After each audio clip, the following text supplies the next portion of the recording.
Hola. Welcome to the Neon Rabbitt podcast. I'm Jeremy along with JB. Whoa. And we're doing the very first podcast that we've ever ever thought about doing. Maiden voyage, some may say. Yes, definitely. For Pirates. Yeah, Arr, matey. Sing your song of the dogs of the sea. So this was a great week for us to start this, to be completely honest. I've been super excited. Yeah. Because there's so much to talk about. Very rich cultural happenings going on. I agree. 100%. So did you hear about that hockey player who tried to kill the other hockey player with his skate? Gonna jump right into it. Yeah. Jump in head first. Happy Gilmore'd him out here. Is it really? Yeah, he took his skate off. No, okay. Dude. No, but you've seen this, right? You've heard about this? I have heard about this. Yeah. I don't know exactly all the details. I started watching the video and it got very gruesome and I had to turn away. It was a bloody mess, right? Yeah. It's not something really to laugh about, I suppose, but... No, definitely. I mean, that's a horrible thing to happen, especially in a sport that has, 12 pounds of protection on you? Well, it'd be an awful lot like football as far as padding goes, but right. Yeah, even there. So that's what I tossed it up to you, Jeremy, because I brought this up. I sent you this video, right? Mm-hmm. And I'm looking to get your opinion on what, because a lot of people are saying that this guy, essentially, they're calling it murder. Okay. So what's your opinion on it? Dude, something like this has got to be a freak accident. I don't think it was intentional. I mean, who actually thinks in terms of Happy Gilmore? You know, it's like, who's going down the ice going? Somebody wrote Happy Gilmore, so somebody thinks like Happy Gilmore, right? I have to concede on that. You're absolutely right. But I honestly don't think that was his intention. Like, fucking cut you off now! Yeah, right. Yeah. I'll say I was very interested in your take there, man, because, did he mean to murder this guy? Probably not, No. But it looks like he definitely meant to kick him. I would, yeah. He probably... So here's where the dilemma is with this, right? Because... If he intended to kick him during a sporting event, so it's like, are you gonna start? Because are you gonna start calling injuries on the field like murder or assault? Yeah, where's the line? Where do you draw the line? I don't know. Generally, I'd say when someone's dead, when somebody winds up dead. Yeah, there's a new line that needs to be drawn and/or crossed, right? Mm-hmm. Yeah. So in my beliefs, right. I think that the man intended to hurt the other guy, super kicked him Shawn Michaels style. Yeah. HBK. And ended up, nicking his jugular or however that worked. But that's what happens when you're swinging around knives, which are basically on your feet, right? So you think he was trying to go for the pads, but just... I would assume, kick right to the chest. Okay. Ended up hitting him in the neck. And that man died. And I feel really bad because this was my job. And I don't remember any of these guys' names, but there's the dead guy and the alive guy.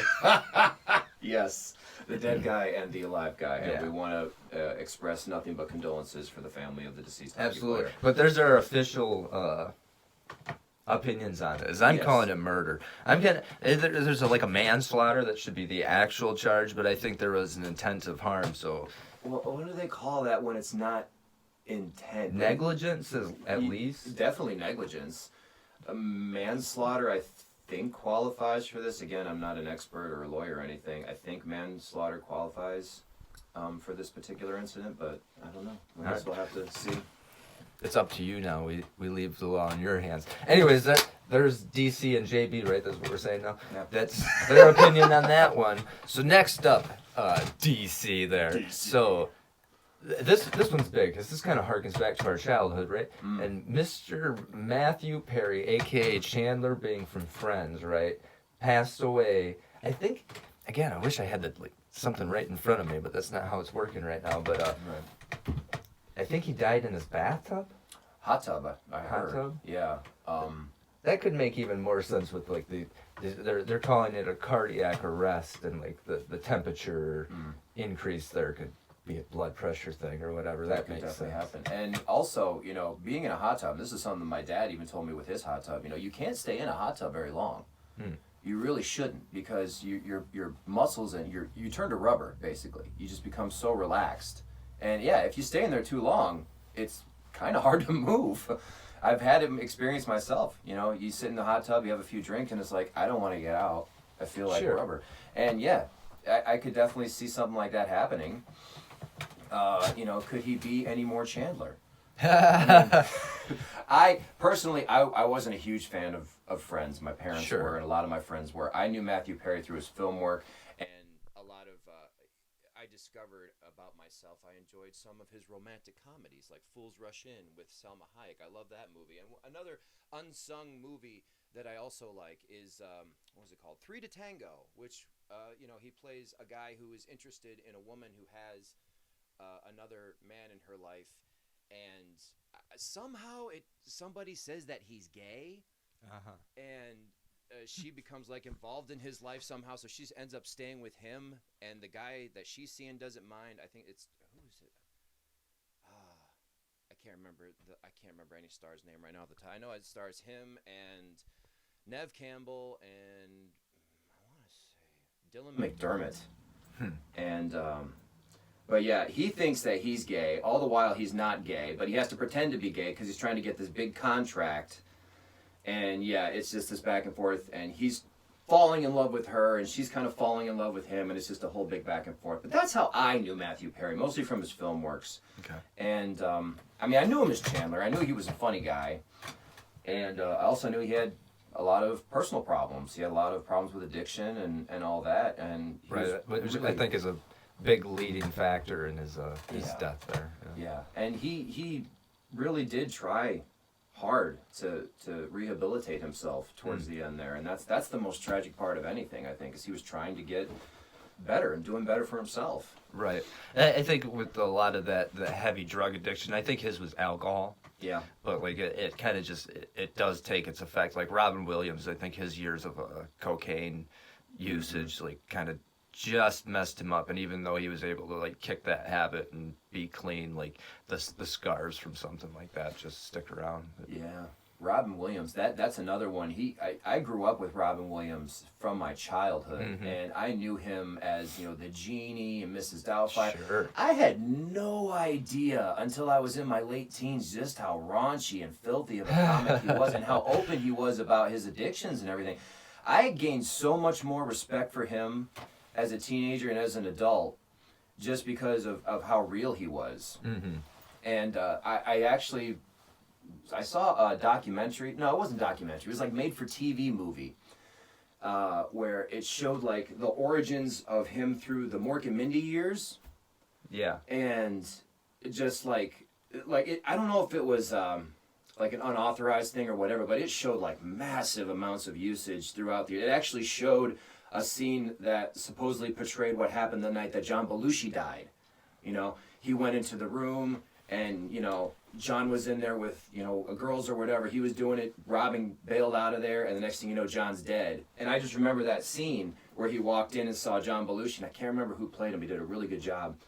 And I remember seeing him walk out of that room, and I'm like, this is the night that John died. This is the night he overdosed. And I just thought that was really cool and really, raw. And I'd never seen that side of Robin Williams before. So yeah, I gained a ton of respect for him, and I loved his comedy. And a tragic figure, passed away way too soon. But he also was diagnosed with Parkinson's, wasn't he? Right? I don't know. Right before he died. I haven't kept up on that. There's people saying it was like suicide because he had Parkinson's, and I don't know. But yeah, another great, taken too soon. Can I point out that, so it's funny that you say like you get to know the backstory of Robin Williams a little bit, and like he becomes more endearing to you. Who's completely the opposite? Bob Saget. Like, because we like when I first watched Bob Saget stand up, like, who is this man? Yeah. No way, and that totally just broke an illusion for me. And like I don't know. I have Bob Saget's dead too. He passed away. Yeah. Didn't he? Yeah, he did. Shortly after Yeah. Norm. Yeah, that's true. Yeah. That's another one. Yeah, it's like, what, Danny Yeah. Tanner? No, what are you're not supposed to drop the F-bomb. What's up with that? And he was like horrible with it too. Like the one stand-up I saw, Yeah. it was, every other word was fuck. That's why you lose respect for him, right? Yeah. That's the first time I seen his stand up. It's like, yeah, who is this guy? This is not Danny Tanner, who No. we grew up with. It totally broke the illusion and changed the character for you. It did. Anyways, rest in peace, Matthew Perry. One of the very few funny guys, like consistently funny from the Friends show. Yeah, definitely. I mean, I didn't like any. Well, Courtney Cox, I always had an affinity for from past work. I mean, shit, Masters of the Universe, please, hands down, best film in 1987. But anyway, yeah, Lisa Kudrow, she had the cute kind of naivete thing going on. Unfortunately, it kind of stayed with her throughout her career, mostly. Yeah. She does have some pretty smart roles, but I haven't really seen her in much lately. Who else? Matt LeBlanc. He's done some movies and things. He's sort of faded away in recent years, is how it seems. But We had that Joey series, and he had his own spinoff for a while. Yeah. And who else? David Schwimmer. Enough said, right? yeah, sure, very much. Madagascar. Yeah, he played the giraffe in Madagascar. Either way, all of those people made a lot of money per episode. Yes. In the later seasons especially. And next time we talk, we'll have to do a little bit of research on this, but we should talk about Charlie Sheen, because there's another guy who made a lot of money per episode for a show, and like stuff with him got like ridiculous. Like absolutely ridiculous for the amount of money this man's making to do TV and the things that he was doing in TV. Right. All right. Anyways, there's that, whatever that was. Now we're gonna jump into the next thing, right? And this is gonna be super cool. This is where DC and the first one's with me, I think, but we're gonna get into DC's movie reviews. So we're gonna do some new movies. What movies are you talking about, Jeremy? I've not seen these, so go ahead. All right, so I saw a couple new ones for Halloween. I know we're in November and everybody's putting away the Halloween stuff, but I was definitely in the Halloween mood. I saw the Five Nights at Freddy's movie. Ooh. So many years coming, this movie. So many spin-offs. You have Willy's Wonderland. You have the Banana Splits movie. And I think those are the only two. But Five Nights at Freddy's, it's finally here. Bonnie, Chica, Freddy, finally. We have the cast, we have the animatronics, the Muppets. They brought them to life, man. The animatronics are amazing in this movie. Now, as far as the story goes, I'm not going to get into spoilers for those who haven't seen it. These are spoiler free. The first few, the new ones are going to be spoiler free. Yeah. So I will say in this one, it is a PG-13 horror movie. If you go back to the 1980s and you look at movies like The Monster Squad, or you look at movies like Poltergeist, or Gremlins, or Critters, or Ghoulies, these are the kind of movies that you want to introduce your children to as far as the horror genre. They're not too intense. Right. They're not too gory. And the scares are, they're jump scares, but they're moderate. Mm-hmm. This is that kind of movie. Anybody who's expecting a / gore fest with these animatronics, you're going to be disappointed. Interesting. Yeah, so go in knowing that. As far as the story goes, interesting. I'm not 100% up on my Freddy canon because there's like 12 games out there now.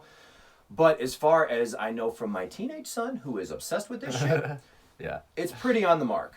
And it has a nice, interesting little mystery kind of twist to it that you kind of see coming right away. But you let it play out. It is what it is. It is a fair movie. I enjoyed it. I watched it with my 16-year-old. He enjoyed it. He says it was pretty good as far as being a Super Freddy fan. So I say check it out. If you want that kind of movie, definitely, 13 to 16, yeah, you'll probably get a kick out of it. But if you're an adult and you want a gore fest, you want slashers, you want animatronics ripping people apart, you're not going to get that. So that's Five Nights at Freddy's. Another one I saw was The Boogeyman. The Boogeyman on Hulu, which is like a newer one. And The Boogeyman is, I would say, definitely not for kids. The very first scene is horrific in and of itself.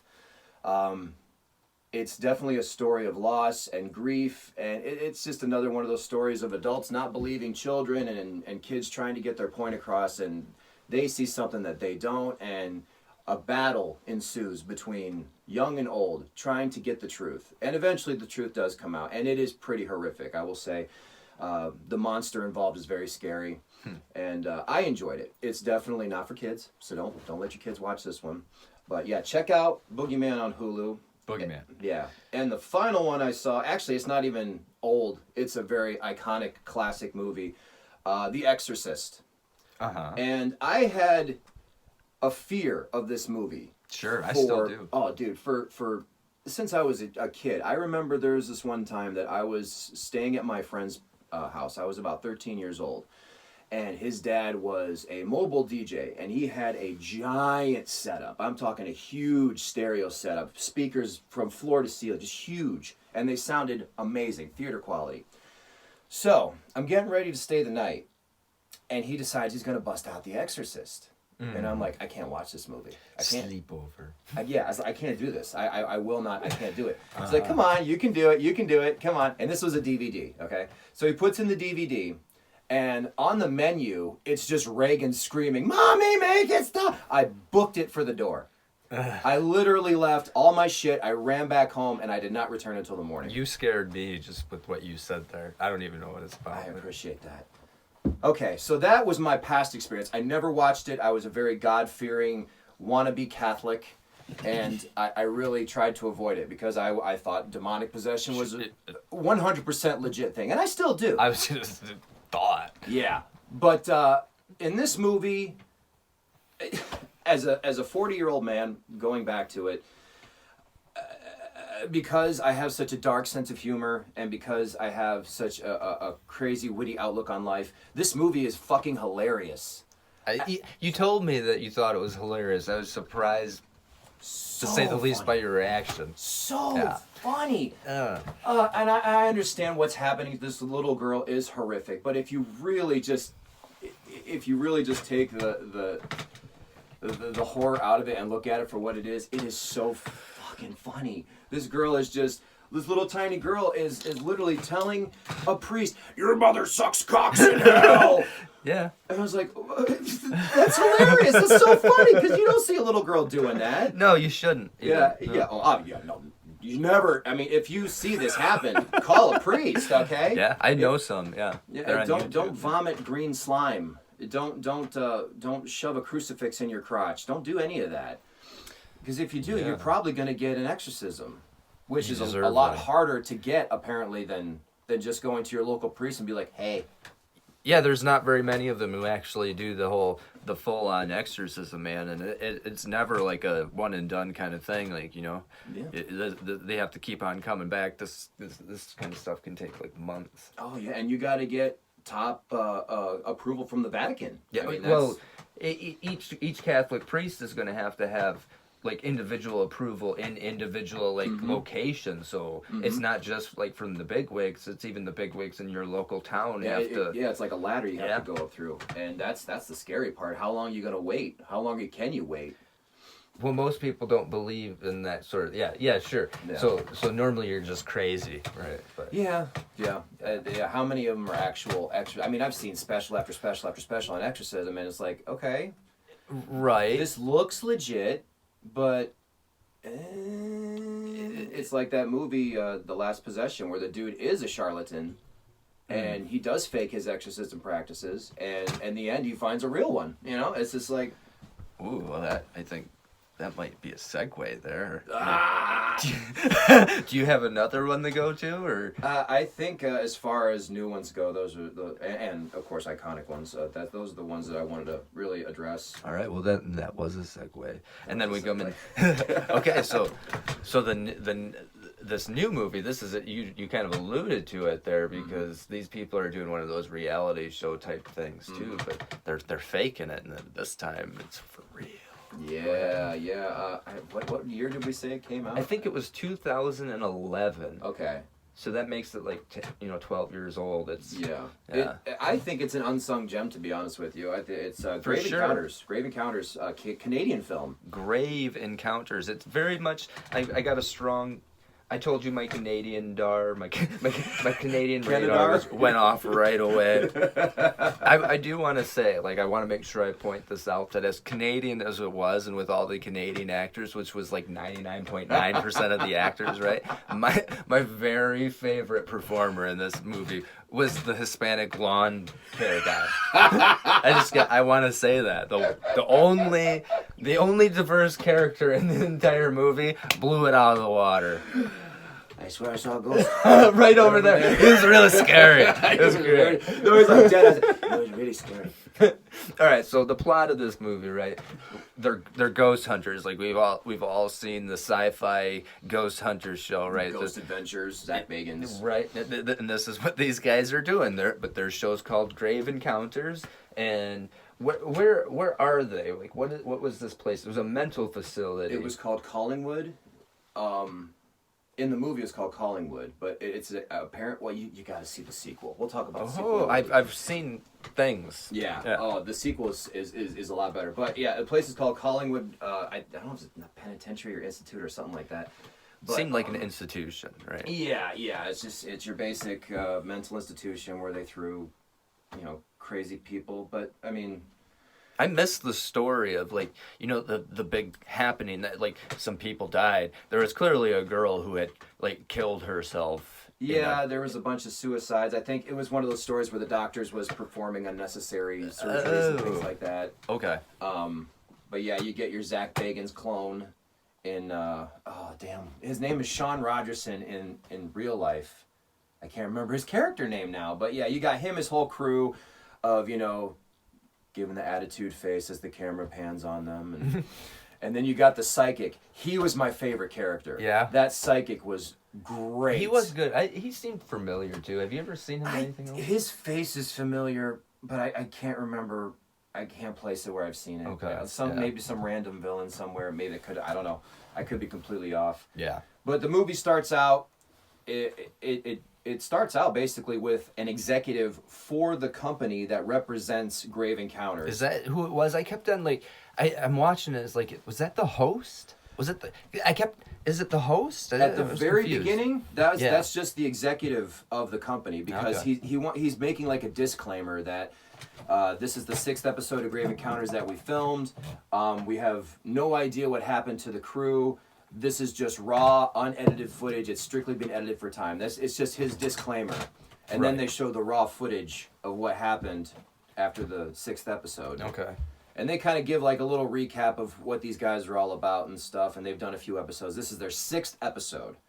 So they want to go big. They've got a little more budget. They're really excited. And so far, in reality, they've seen nothing. They have no evidence of any kind of activity whatsoever. So this is all a joke. Yeah, they're really excited about this one. And, they have all the permits and stuff, and that's where, you got the gardener scene, and they're trying to get B-roll footage and stuff on the outside to make it look real scary. And if I'm correct, they have to pay the gardener. Yeah, that's the thing. Yeah, they have to interview him twice, because the first time he's like, I never see nothing.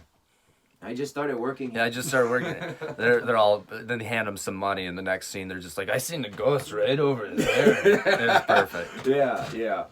So yeah, you can kind of see the bit of charlatan that he is, and then we get Kenny, our guy who opens up the institution for him and kind of takes him on a tour. Super Canadian. This is where it fired all cylinders like that. Oh, okay. Yeah. I get it. And I love Canadian films, man. This is Yeah. I had nothing against Canada. At all. I mean, they're our neighbors. I was super excited once I started hearing the accent. I can place this. Yeah. And Kenny, he's just kind of trying to be aloof about it. He's just kind of there could be something kind of scary here. Yeah. Okay. There might be something here. I don't know. Maybe. Perhaps. I don't know, guy. Anyway. Dude, Kermit. It's every time. Yeah, Kermit, Jordan Peterson, absolutely. Definitely Kermitized my Canadian accent. It works. Yeah, Kenny locks him in. They're doing a lockdown. Yeah, they lock the door. They purposefully go in and lock the door, which is the worst idea. Absolutely. Even if you're planning on doing a lockdown, you got to have a way to get out of a building like that, because you got steel grating on all the windows. You know that place is going to be secure. It's a mental institution. Sure, and I mean, it's the magic of TV is we can make it look like any. DC's not even here right now. I'm not. I'm in the Pacific Northwest. Great, yeah. Yeah, did you ever see that Will Smith thing? It's fucking weird, man. Will Smith thing? Yeah. Yeah, dude, it was on his like Instagram or something. It starts with he's on the beach and he's like I'm out here on vacation and then he's and all of a sudden it's weird as fuck. Like he's on a green screen and then the next thing you know he's not real and that's what he tells you at the end. He's like I've been CGI'd since the 90s. He's like, it's 2020, I think. Or he's like, nothing's real. It's fucked up, man. Hey. If you haven't seen that, find that. It's real. And it happened before the whole Chris Rock smack lose his mind Dude, thing. I honestly think that's him. That's him breaking away from his masters. Dude. That's him trying to send us a message like they live. It doesn't make sense. None of it. It doesn't make crazy. sense. But back to Grave Encounters, they lock the door, unbeknownst to most of the crew. I mean, Sean. What the hell is? I wish I knew his name. In the movie, I wish I knew his name. I'm gonna call him Sean Rogerson because that's his real name. But he doesn't tell any of the crew that he's doing this until finally it's too late. Are you really locking this thing? Are you really locking this thing? What's up with that? And again, the worst idea. I wouldn't take part in that. No way. No. As soon as you're locking the door. No, and then you get that psychic who's just does what psychics do, but he's just like, there's a deep well of sadness here. I feel screams. A girl in the tub. Red water. Oh my goodness. Red water. But there's your exposition too, right? That's where you hear. Yeah. Well, Kenny kind of tells about it a little bit, and I think Sean Rogerson, there's like a story that he's telling the camera. There's a story of a girl right here who slit her wrists and went under. Creepy. Yeah, just totally. Yeah, just trying to do that cheesy horror host vibe. Right. Which he did really well. He really did. I thought, like I said, he was a clone of Bacon's. Mm-hmm. He had the look. He had the short, spiky. The only thing he was missing was those big glasses because he wasn't possessed hard enough. And you know about that, right? Zach Bagans was possessed so hard that it fucked with his vision, and he has to wear these special glasses now. Really? Yeah, it was a movie he actually did called The Devil's House or something like that. He did an investigation in Gary, Indiana, in this house. Gary, Indiana, dude. Gary sucks. I hear it all the time. Gary sucks. It's a horrible place. Okay. I mean, look who's from Gary, Indiana. I don't know. Michael Jackson. The King of Pop, dude? The King of Pop is from Gary, Indiana. You know, it's funny, when he was alive and stuff, I never had much, I mean, I didn't really care for him, but then I've, watched some of his stuff now, I'm like, that man was fucking amazing. Mm-hmm. It's crazy when these freak prodigy type people come along. Michael Jackson being one of them. I think it's from Thriller. There's, some background video from Thriller where he is fucking singing a cappella, man. Beat for beat, absolutely perfect. No music playing. They add the music in later. Yeah. He's just walking around doing his dancing and singing. People don't even really do that nowadays. They're dancing and they're not singing. Right. Or it's one or the other. Michael Jackson did it for real. The first one. Anyways, sorry to get us off topic there. No, that's cool. MJ is a one of those freaks, man. Freaks. In his way, in his thing, he's a freak. He's so good. He shouldn't be real. Yeah, and that's the problem. That's what fucked him up. Probably, yeah. Well, getting to there is probably what it takes to get there. Yeah. I mean, that's an industry that'll chew you up and spit you out if you don't play ball. Yeah, and he didn't have the right people putting him into that either. No, definitely not. He was a product. He was a product who was made and sold. Anyways, amazing. Yeah.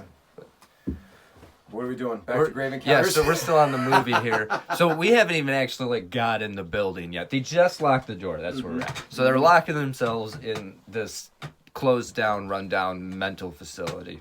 They got cameras set up everywhere. This is a reality show, so they've already set up their cameras. There's automatic cameras. They're carrying their own cameras. It's very, very Blair Witchy project. Yeah, in that way. So they're locked in.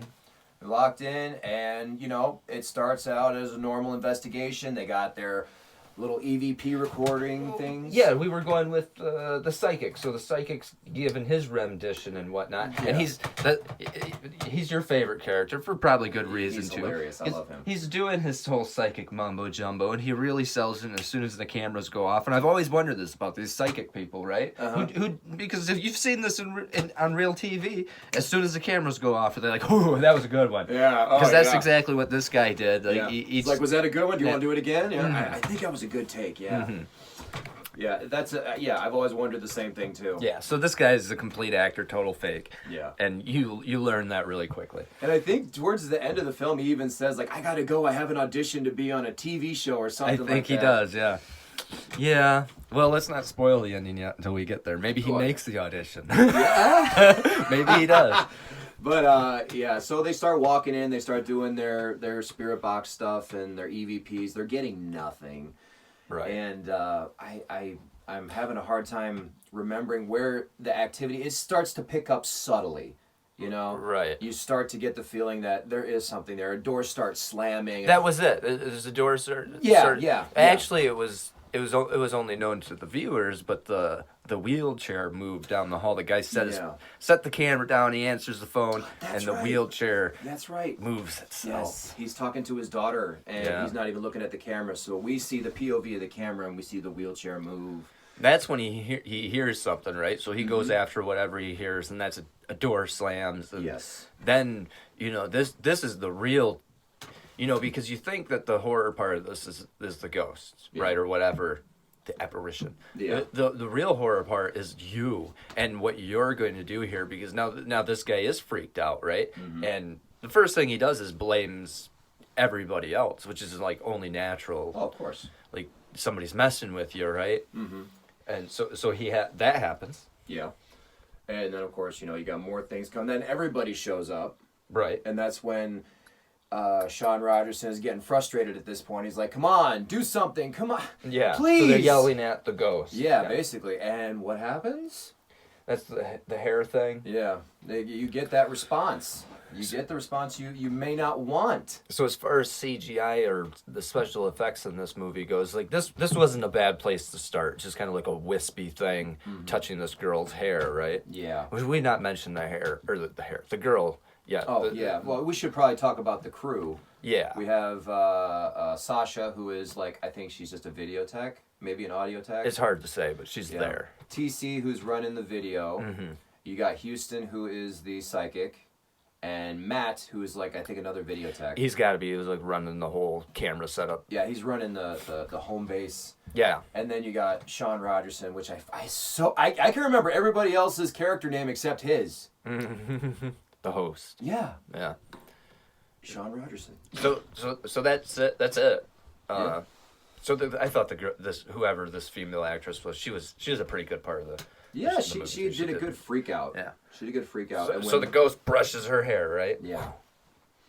And that scares everybody. So Yeah. she takes off, right? Oh yeah, she runs. Yeah, she can't do it. She can't do it. It's typical behavior for. Does she somebody. get lost here though? Does she run off by herself? Because this is the first like, oh shit, they're lost scare that you get. I think like I don't know, it was her. Because there's definitely jump scares in this, but it's psychological largely. Because Mostly it's just people getting lost. right. It's like when they find out that they can't leave. Right. It- Well, right. But this is they run into like empty walls and this in the way. But she already made it back. I'm pretty sure in the movie she had already made it back, but like the other three got lost or something like that. Okay. But then this was kind of a silly part of the movie. One of my like criticisms I put on it is that like they're lost and they're like, oh no, they're lost. Yeah, they're lost. And then the next thing you know, they kind of just find their way back. Yeah, And back to the lobby area. the lobby, which Yeah. is where they were looking to get, was to the lobby. Mm-hmm. So yeah, that kind of that kind of didn't make sense because we'll get. So they get back to the lobby. They get back to the lobby and they're kind of trying to find out. They look at the footage and they're impressed, they're amazed, and then what happens next? Because it kind of goes a little bit of a lull before it picks back up. This is the kind of the part where you're like, well, what's going to happen? What's going on? So they go. The host is is looking to make some money. So this might be the first time they actually catch something. So they want to go back in. That's right. And see what happens. That's right. And so they go in and they start hollering at the spirit again, like the stupidest thing you could do. Right, yeah. They end up in a way taunting it, right? It's during one of these. I'm getting confused now because then the girl gets her hair brushed again part. But so that's what's happening is they fuck around again and they get scared again. So then they're gonna call it. Yeah. This is the next big thing. They're gonna call it, and this should make you lose like all respect for the host character, right? Because here's where he takes the Matt guy, right? And as far as I know in the film, Matt has been in the lobby. He's been at Nerve Center conducting all the camera work, making sure everything's working. But he sounds like the camera guy. So the host is like, you got to go get all the cameras that are stationed throughout the building. Yeah. And he doesn't want to go by himself, but he even tells him like he's got to go by himself. He can't. Yeah, just do it. You know, we got to do everything here. It's like you got 4 other people, guy. And it's like horror movie 101 though is like don't split up and hear this guy like purposely setting this guy to split up. Like if you have any questions remaining, like something bad happens to him. Yeah, surprise. Yes. Spoiler alert. And it does show him going. He's picking up his cameras and stuff. And something we skipped over is the guy who shows him the building. The only creepy thing he really showed him was the window. That he closes the window every night, and then he shows up and it's open. Yeah. So that's like the last time you see Matt as he walks into the room with the window. And of course the window's open. And like an idiot, he closes it. Like you heard the story, just don't he wants the window open. It must be hot in there. Yeah, don't close why are you closing the window? And we should point out that this window is about 80 feet up in the air, so that's not a way that they can escape. No. So he closes the window, and I think that's the last time you see Matt for quite a while. Yeah, Matt just ends up disappearing. Yeah, so then, of course, they have to go find Matt. Yeah, Matt! So now it's a whole... Yep, that's a big part of the movie. Oh, yeah, a lot of Matts. If you watch them with captions, M-A-A-A-A-A-A-A-A-T. A lot of those show up. We watch subtitles in my house. How would this have been if it was a Tommy Wiseau movie? Matt! You are tearing me apart, Matthew! we need to go find Matt, huh? Oh, hi, Matt. Oh, hi, Matt. Yeah, eventually. Oh, hi, Matt. All right. You're so sexy, Matthew. I love you. Fucked up belly button! Fucked up belly button! All right, so Matt's lost. They go looking for Matt. Yeah. TC, right? The camera guy? TC, yeah. Let's just jump. TC eventually, like, freaks out. Yeah. TC wants out. TC is like, I'm him in this movie. I'm the only logical one. I've been saying, let's get the fuck out of here, basically, since the beginning. Exactly. So I know they make their way back to the lobby. The door's locked. At this point, the guy who's supposed to come... He's supposed to be there in the morning to unlock the door and let them out. It's already past time. He's already late. Yeah, it's still pitch black outside. The sun should be rising, and they need to get out. Wait, no. I'm sorry. I apologize. That is a little bit later because he wants to get out of there so fucking bad. He's like, I'll pay for the damages. I don't care. I want to get out. That's when they take that gurney and they bust through the door. And on the other side is just more hallway. So this is like one of my nightmares, right? Mm-hmm. It's like, oh, you just open the door to outside, but guess what? You're still in the building. Mm-hmm. Like, actually, you go to your, like, what you thought was safety and escape this whole time, and it's just more danger and unknown. Yeah. And that's another, exactly. It's like a nightmare because you can't get out and everything changes. Everything's twisting around you as you're walking through the halls. Sure. It's almost like the rooms keep on repeating, but they were repeating in a different pattern. Mm-hmm. And so eventually they're even looking at a map, right? Because now once they break this door, they just start exploring, right? Yeah, they got to find a way out. And TC mentions that he saw a fire escape. There's a fire escape, yeah. So they think... That's the plan that they end up going with, is that if they can get to the roof, they can get onto the fire escape and escape that way. Mm-hmm. So, of course, creepy, crazy things happen. Oh yeah, like they see the roof access sign right there. Yeah. They get to the top of the stairs, and it's just a solid wall. It's just a solid wall.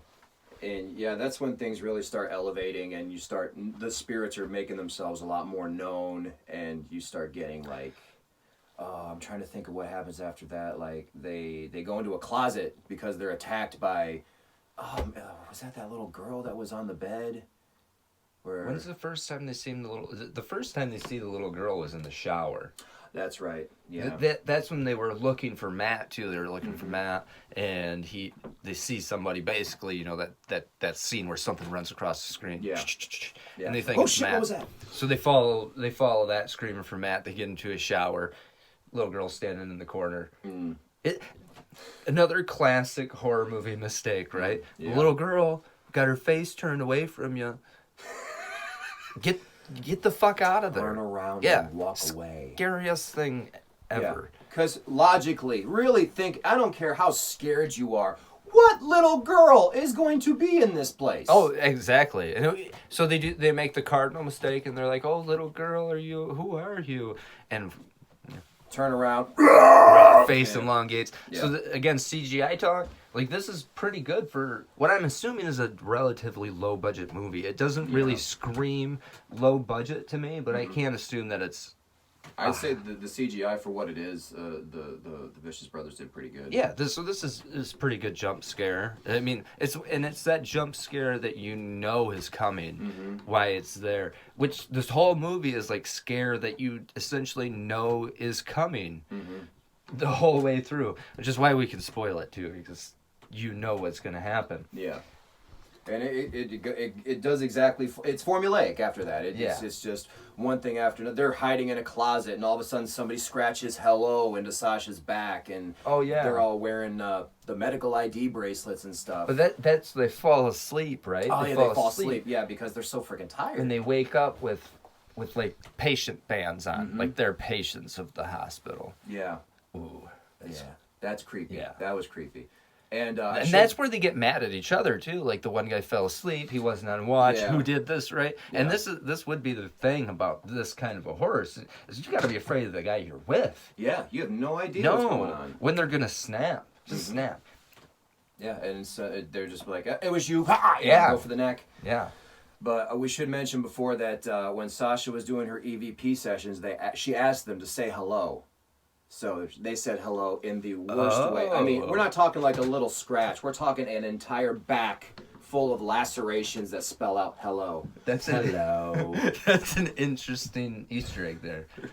I need a mic stand. This is gonna be back and forth a lot. I can go like this too. At first I'm like, Jordan, the camera's rolling, bud. Hold on. Wait till we're done filming, bud. We're both married men, happily married. Nothing against that. Anybody there, just putting that out there. Yeah, I mean, if I was going to do that to him, it would be fine. But I'm not. Sure. Yeah. It would be absolutely acceptable, and I would praise you and champion you. Totally cool. If you want to do it in the street in front of everybody, hey, it's 2023. Yeah, there's no lines. There's anymore. nothing anymore. I mean, let's go nuts. Okay, so go nuts, Jesus. Back to Grave Encounters. I almost said Ghost Adventures. Back to Grave Encounters. Okay, so the ghosts are really starting to get like aggressive. Yeah, they're starting to like throw hands down in the ceiling and just they're sitting in a closet and you're just hearing constant noises all around them, just psychologically fucking them up. So they have to keep exploring, they have to keep finding a way out. And eventually, who do they run into? Matt. Yes, they find Matt. They find Matt, and Matt is no longer Matt. No. He has got his own patient bracelet on. And he's in a gown. Yeah, he's in a gown, he's in his tighty whities, and he is just talking about patient diagnosis. Clearly something traumatic happened to him. And they're like, how do we get out of here? He's like, we can't get out of here until we're well. Yeah. We can't leave until we're better. And that's when you trigger more jump scares. And Matt, he's so in tune with what's going on around him. He's not even fazed by what's going on. He's just kind of like... But they run away and they manage to keep him with them, which he's not really trying to escape with them. No. I'm not really sure how they keep him with them as long as they do, because it's clearly they're dragging him. Yeah. Because then they escape with Matt. Mm-hmm. Yeah, this is where they get into another room, right? They hide behind some tubs. Yes. Because again, the bathtub's a big reoccurring theme here, because of the story at the beginning where the girl killed herself in the bathtub. That's kind of like the basis of the whole thing. Yeah. So they come into another room with a bunch of bathtubs, and they're hiding behind bathtubs. I forget what chased them in there, but now they're hiding behind the bathtubs. I think it was they were in either a bathroom or some other room. They see blood splatter on the floor, and they look up, and it's that other big demon dude that chases them in there. Yeah. So there's a couple actual now it's a monster thing. Yeah. Which is it's done well. I'd say with not bad. The shaky cam effect and everything, I think it's done well. If they would have held on to it with like a cinematic shot showing it, it would have broken it. But the fact that it's like shaky found footage, it kind of works. Yeah. You still see where that uncanny valley is, but it's pretty good. Yeah. It worked for me. Let's put it that way. Yeah. This is like the monster aspect of it is like inconsistent. It's not just like one thing that appears to be after them. But anyway, so they all get scared. They take off running. They get into a room. They lie down and hide behind a bunch of bathtubs. Mm-hmm. And that's when they notice the water basically dripping into the bathtub. This is an important part of this movie. So and they look up, and of course the bathtub's filled with blood, right? Which was part of this girl's story and whatnot. Yes. Yeah. So Matt, who's all messed up, goes over to the bathtub and is like inspecting it pretty closely. Yeah. And the T.I., the cameraman, who's TC, okay. Yeah. Right. Just because he's black. Hey, watch it, buddy. Anyway, so he tries to stop him, right? Yeah. And this is one of it's fine for the story. It totally works, but it's kind of one of the low points in the movie, if you ask me. So he's close to the tub full of blood, and of course, a skeleton girl reaches out and grabs him by the collar and pulls him in. Okay, so really, this is fine. That's a really good part of it. They really, really wanted to get this scene in this movie, though. Yes, absolutely. Like, I bet they came up with this scene and then made the rest of the movie around it. It was such a central... Yeah, it happens all the time. Sure. So all of that's really good.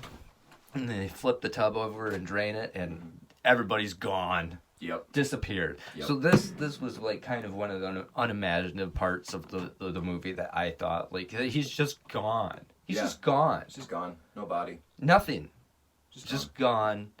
And spoiler, that's the last you hear of him. He's gone from the movie. Yeah, they grab him, pull him in. They even flip the tub over. You see blood hit the camera all over. Oh, he's gone. And he's just gone, and that's it. That's it. Yeah, anybody else who falls victims to these ghosts, you see what happens to them. That's not... For the most part. Oh yeah, we skipped right over Houston's death. You know what we did? And there's another egregious part. So probably the worst CGI in this movie. This guy had to go. That's what he is. We've seen him in other things. He's a more popular actor. He had shit to do. He had to get out of this movie now. And that's what they did. They got him out of this movie. So that was, so the lights go out. They lose all their lights. Yes. That's before they hide behind the tub. Mm-hmm. They lose all their lights. And we can see what's going on because they got night vision cameras still set up, static cams. Yeah, and they all take off running, and the only one that gets separated is the psychic Houston, right? And it's weird because he is with them at most of the way, and then like they turn one corner and he is just isolated now. So I think that might have been something to do with the place. Okay. That did that to him because they wanted him gone as much as we did. Well, yeah, he probably would have been the most defensive. If I was a ghost, I would have fucking killed him too. And the way that he died, I just thought was just funny. Yeah, so it's quite terrifying, like leading up to, because you can see because the night vision aspect, but he is he is lost by himself in the pitch black, and you can see him like walking along the wall, holding the wall everywhere. And you know that there's something in here, right? Yeah. So like, eventually, that's basically all that happens. So he's walking along the wall, he's lost, and then he somewhat gets attacked. He gets strangled. Yeah, and it pushes him up against the wall, and picks him then up. it's just a flash of light, and then he's dead. So it picks him up, pushes him against the wall. Right, you're getting all that, and it drops him. I'm okay, right? Yeah. And then it's just like a burst of light comes out of his ass, I was gonna say that he farmed himself to death. and he like, boom. Yeah. And he like goes kind of, whoa, lands on the ground. It's just like, whoa, okay, that was.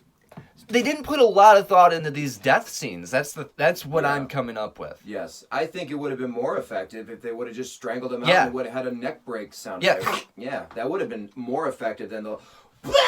The blow, it doesn't even make sense. Like, what was it? Yeah, it was like a spark effect. It was like a flash of light, like they had some kind of ectoplasmic burst of energy. And surely the CGI aspect of it, the effect, was terrible. Mm-hmm. And then it's like, what even like in the ghostly world is going on here? Yeah. Are we going Ghostbusters logic where they can like, or not Ghostbusters, what is it? Ghost logic where you can like, make bursts of things happen with energy? I don't know. I wonder if it was like some Islamic jihadi ghost and he like just suicide bombed himself. Please, Lord, forgive me. I'm going to see you this time, Allah. I'm coming. Anyway, but yeah, I thought that was a really cheesy death, but I'm glad it happened. Nobody wanted Houston to survive. No. The guy was just such a fucking tool. Like anytime they had to go separate, and he would like stay behind in the lobby and was like, "Hey, thanks for your help." I was like, "Hey, man, it's no fucking pleasure sitting here. I'll tell you that." While I'm reclining, drinking and eating. Oh yeah. So yeah, we skipped over that death. So back to the timeline where we were to catch up. We've got TC has just passed on. So now we're left with Sasha and Sean Rogerson. Yep, and Matt. And Matt. And Matt is just being no help whatsoever. No, because Matt's out of it. He's a whack job at this point. But we kind of skipped over. So before they went to look for the roof access, Can you tell this is our first podcast? Well, no, this is the structure, man. This is how we do it. So before they went to the roof, there was like a debate between going to the roof and going to the tunnels. That's right. Oh, we didn't even mention the tunnels. Well, we didn't need to. Okay. Because they went to the roof first. Okay. So, but they decided against the tunnels, which duh. Who's going into those fucking tunnels? Man? Yeah, the tunnels are what connects the buildings all underground, but they're miles and miles of nothing but pitch black. Yeah. Well.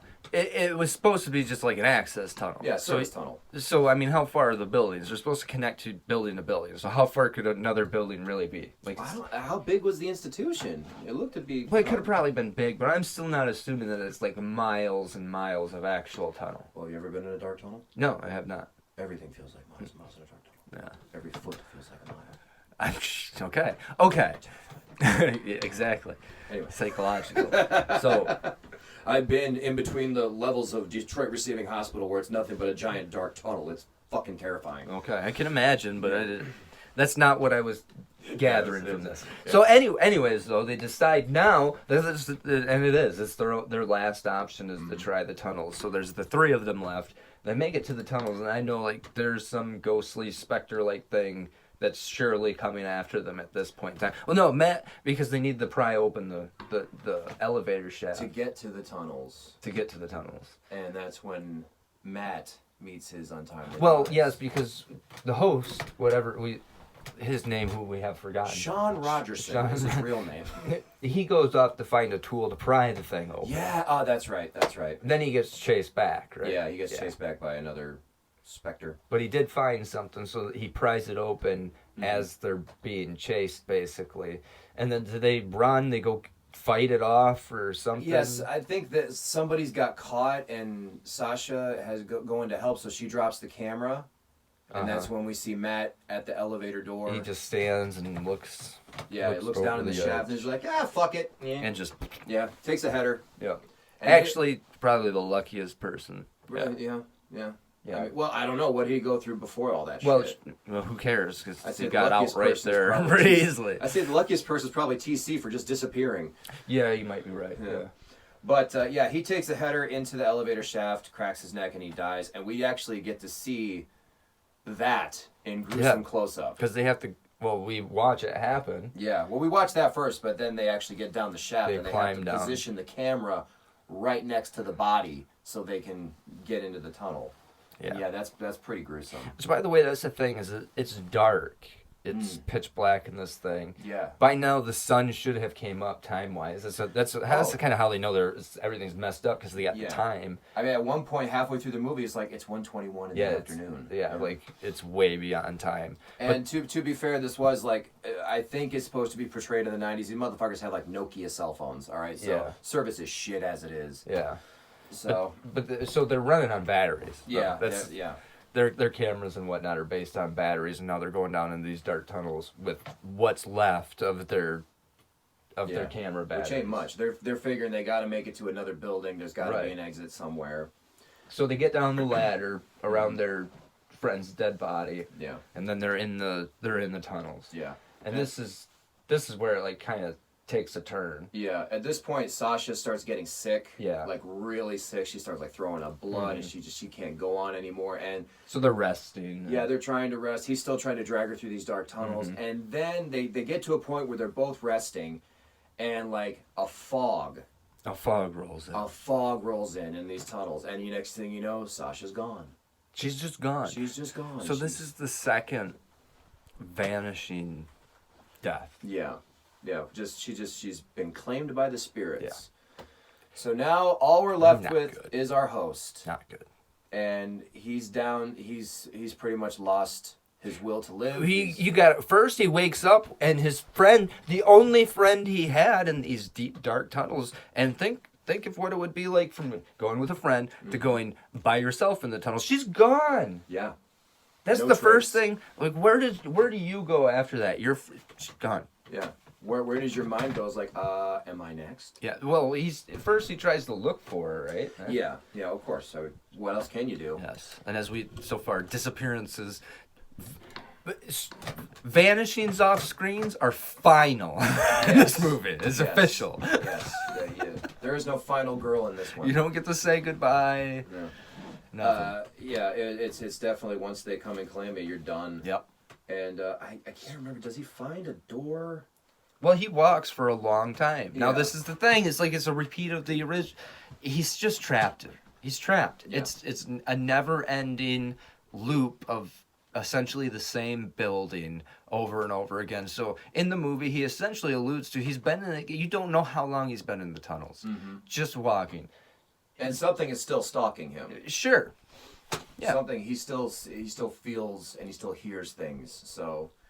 You know, and by the end of the movie, he's completely lost his shit. Sure. He's killing rats and. You know, oh yeah. You get him jumping on a rat. Yeah, it gets pretty grim. Mm-hmm. And the final rant at the end, you kind of expect him to kind of explode out at the screen and stuff, and what else can you do? It seems like now he's the ghost. Like maybe this is one of those weird time loop things where like he was so tortured through this that he becomes an evil spirit that tortures him. Yeah. It's a loop. Yeah, it's a vicious loop. Yeah, I don't know. And the Grave Encounters is like I said, it's an unsung gem. Yeah, it really is. It's a good movie. A diamond in the rough. And I streamed it on YouTube for free with ads. It's on YouTube right now for free. Yeah.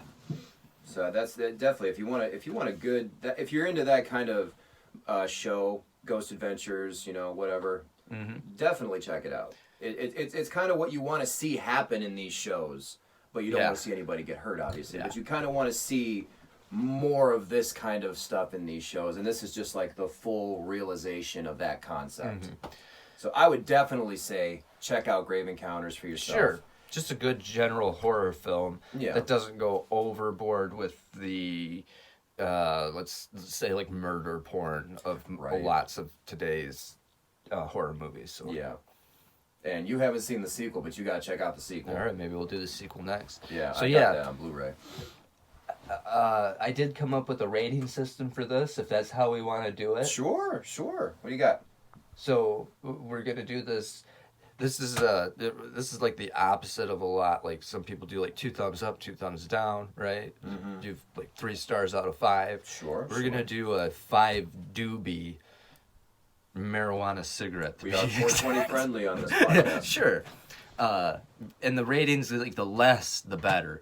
Okay, because this is how many doobies did it take to get through this movie? Yes. So I'm gonna let you go first. I definitely give this just one. Just a one? Just one because I really just enjoyed the concept. Like I said, I'm a huge Ghost Adventures fan, even though I know a lot of it is staged and Sure. fake. I still enjoy it. It still gives me entertainment. Still And gives like you I like said- the willies. Yeah, and this is just, like I said, the full realization of that concept. And I love that. And I like the characters are likable and dislikable to a point. I think the jump scares are pretty good. They're warranted. They come at good times. The story is generic, and it's been done 1,000 times, but I think it plays itself out well. The twist with everything staying dark and always rotating around them, I absolutely love. So yeah, it doesn't take much to get through this movie. So yeah, 1 doobie for me. Okay. I went with like 2, 2.5. Okay. Okay. I'd probably be leaning stronger towards the 2.5. Mm-hmm. Is like it was an overall good movie. For one, like you're probably there's very few movies, if any, that'll be a 0.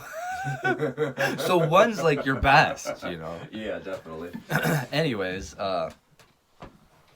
yeah, like the CGI was kind of lacking. At times, like it got boring because like you kind of knew what the movie was about, just getting into it. Which I thought also was a good thing, because like at the same time I was ready at any moment for something to happen, because I knew something was going to happen. So you're ready for a jump scare or like something to be hiding in a window or whatever at any moment. Right.